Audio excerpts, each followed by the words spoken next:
This is the 2026 Toyota Tundra SR5, a basic but effective full-size truck. Hey everybody, it's Tom from Vehicle Visionary. I hope you're having a great day. The exterior color on this model is called Celestial Silver, and you can see here on the front end, we're gonna have our full LED lighting with the LED headlights, daytime running lights. You're also gonna have your fog lights right down here that are gonna get the job done nice and bright. Something that's nice here, for those of you that are anti-gloss black, guess what? You don't have any here on the front end. That is gonna make a lot of people happy. It's easier to avoid seeing the damage from the dings and the rocks and the things that show up from just driving down the road. A nice, large, wide front end, looks aggressive, definitely lets people know this is a truck that's gonna get the job done. Now, it's a two-wheel drive or rear-wheel drive truck. You're gonna have the 18-inch alloy wheels, and this will have a bit of a gloss finish to it, and you can see that's still going to get the job done. It looks very nice. We're going to have the fender surround. It is plastic, but you know what? I don't think that's a bad thing. That's going to work just fine. We're going to have the mud guards here, and then we're going to have the affixed in place assist steps, although you don't necessarily need them with this truck, but it's nice to have them for those who might.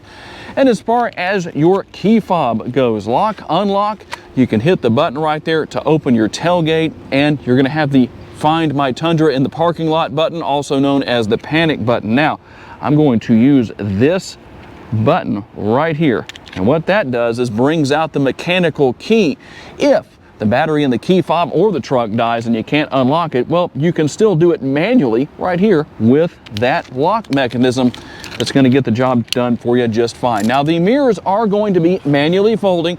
I said it was basic and effective. I didn't say it had all the features and bells and whistles, but some of you are going to like that. No turn signal indicators built in. They are power adjustable, and you'll see it also does not have blind spot monitoring, but not a big deal.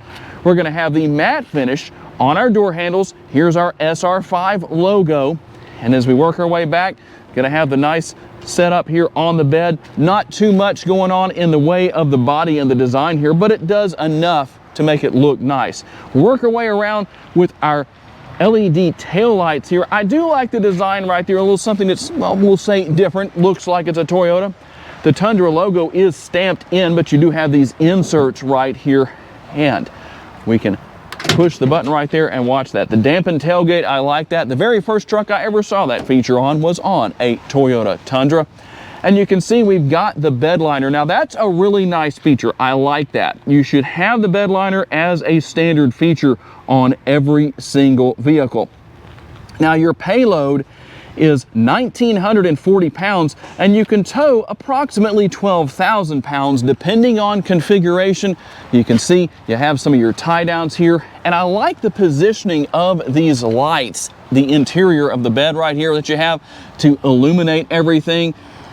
They're nice and bright, they're LED, and they're definitely going to get the job done. And in addition to that, you will also find the cab light up there that's going to help even more. Under the hood is the 3.4-liter twin-turbo 6-cylinder engine that puts out 389 horsepower and 479 pounds-feet of torque. Made it to a 10-speed automatic transmission. 0 to 60 comes at about 6.5 seconds. Top speed is roughly 105 miles per hour. Now, we're going to give you the estimated MPGs here. 18 city, 23 highway, 20 combined, and 5 gallons of gas per every 100 miles driven. Might be a little bit harder to see the window sticker with the glare, but we're going to give you the best view that we possibly can. On the heels of the MPGs, let's talk about the gas tank details. It comes in at 32.2 gallons of capacity. On a full tank of gas, your range should be about 580 miles in the city and about 741 miles out on the highway. All right, we're going to take a test drive now with the Tundra and see how it does. Notice a little bit of the bumps on the road, but it doesn't seem to be too bad, although this isn't the worst road I could drive on, but it seems to be soaking up the bumps pretty well for a truck, so not too bad. Very comfortable seats and plenty of room in the front seat and the rear seating areas for all 5 passengers. And with the adjustments between the driver's seat and the steering wheel, it's not going to be a problem for anybody of basically any height to set things up to where they're nice and comfortable and everything goes well. Good truck for handling your towing needs, at least if you're using a full-size truck, and your hauling needs. Plenty of room back there in the bed. Nice to have that bed liner, just that peace of mind. You're not going to be scratching anything up with the paint, although that was just part of a badge of honor, I would say, at one point in the history of the truck, because you knew it was being used. Now, we're going to go right here and make our quick legal U-turn. It is a truck. It's likely not to have the best turning radius, but we're going to see what happens here as soon as this traffic clears. The gas pedal and the brake pedal are very easy to manage, not going to be a problem whatsoever as far as that goes. Ooh, man, that is not a very good turning radius, but you know what? We're getting it done. Now, how about acceleration? Not bad. Not bad. I'm barely getting into it, not quite to half throttle. We don't want to go too crazy with that because this motor is not broken in yet, but I can tell you, it's going to get the job done just fine. Easy to see out of, that's always nice. You have all of the great features and functionality that I showed you earlier, and while it's not an overload of technology, you have a little bit here compared to some of the other trim levels and other vehicles out there on the road, but I don't think it's so much that it's going to be a problem. Not hard to learn and use for those of you that may still be new to this kind of technology and say, well, Tom, I'm just not sure I'm ready for that yet. I don't think you're going to have any trouble. I really like the comfort of the seats themselves. They're very comfortable, very enjoyable to ride in. I feel like I could sit here for many hours on a road trip and it's not going to be a problem whatsoever. A very well-rounded truck, that's for sure. I know the main complaint that people are likely to have is they want something other than the 6-cylinder engine under the hood, would rather have the V8. I can't say that I blame you for that, but the 6-cylinder engines in these Tundras are getting the job done. While it may be a basic truck compared to many others in the Tundra lineup, there's still a lot to talk about here. Let's start with our door panel. Nice large armrest, a little bit of padding built in back there, so it should be comfortable. We're going to have our upper and lower door bin areas with a couple of different cup holders or bottle holders down there. And I love that there's so much space in here, but my favorite feature is right here. So you're going to have that lockable safe underneath, or storage area, whichever you want to call that. And that's going to be beneficial in a lot of ways. Nice and sturdy, going to get the job done. I do like having the grab handle to hop on inside just like this. And there is, like I said, no shortage of space here. That's a good thing. This rear window actually comes all the way down. There's a button on the upper console for controlling that. We're going to have our rear seat pocket only on the passenger side. I don't know why it's only on the passenger side, but there it is. Cup holders on the rear of the center console with a couple of air conditioning vents, not the largest, but I still think they're going to flow enough air to get the job done. And then right down here, we're going to have our connectivity with USB. The sticker price on this truck, $58,315. Now you'll notice I haven't talked about a sunroof because there isn't one. And real quick, this is the button I was showing you for lowering that rear window. So we're going to give you a quick look at that back there so you can see it in action. Here's what's going to happen. Like I said, that's going to open all the way up. You will not find this on any other brand of truck out there other than Toyota. And as far as the rest of the upper console, not a whole lot to talk about. You do have your lights here as far as that goes. Got your SOS button right there. You do have a sunglass holder. A lot of people want that. Don't have a digital rear view mirror. I told you it was a pretty basic truck, but you can still flip that lever up and manually take care of any issues with any glare from people behind you, bright lights, whatever the case is. Now, I do like the fact that we have, number one, a little bit of space above the traditional glove box area. That gets the job done. And the traditional glove box that's down there, a little bit larger, gets the job done.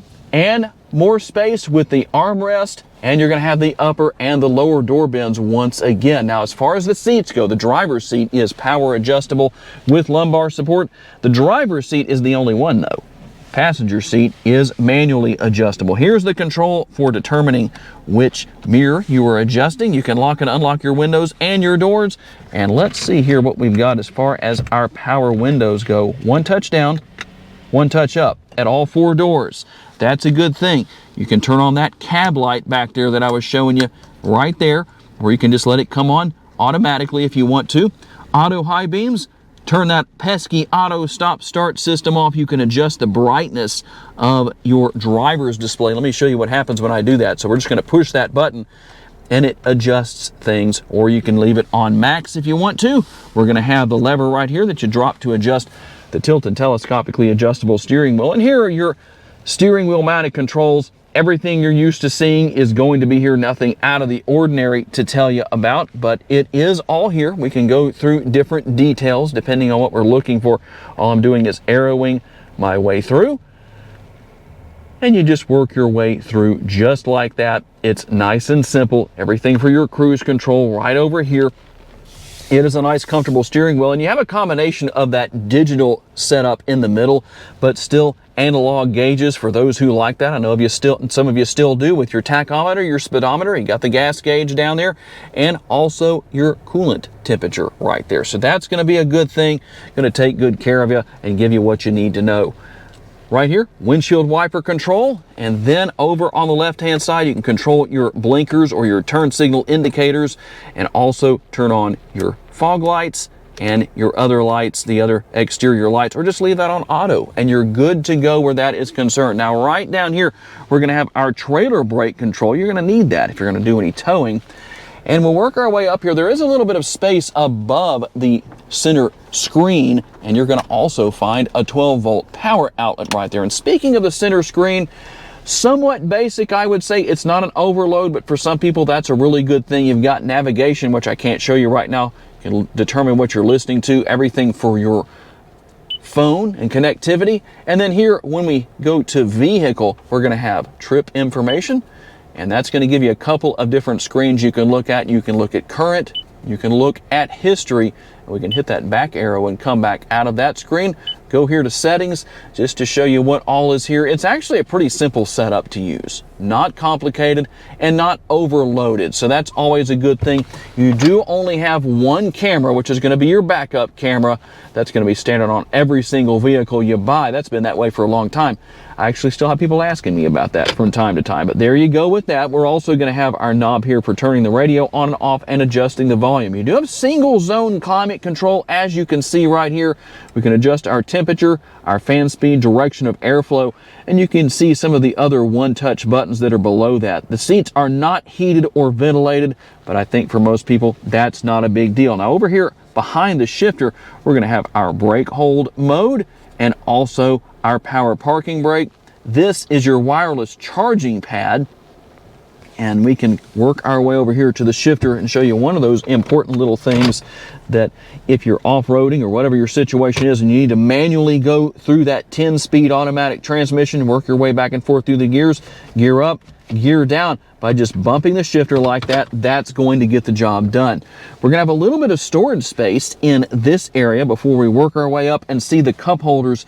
And then right over here, we're going to have our drive mode selector. Now you can go into tow haul mode by simply pushing that button, or if you want to do your drive modes, you can do that right here. And we do have modes such as sport, normal, and we're going to have eco. We'll work our way back to the center console. Now this does double as an armrest for the driver and the passenger. There's storage space here and here as well. You can open this area up to gain access to even more space. Kind of hard to see with that little pouch right there. Coins will go right here for those of you that still carry cash. And then we're going to open that up. And there's actually a lot of space in here. Now I can get that out of the way and show you a little bit more of the available space. If you're wondering about your connectivity, here you go. We're going to have those two USB outlets in addition to the 12-volt that I just showed you. Here's a quick sampling of your 9-speaker audio system with wireless Apple CarPlay and Android Auto.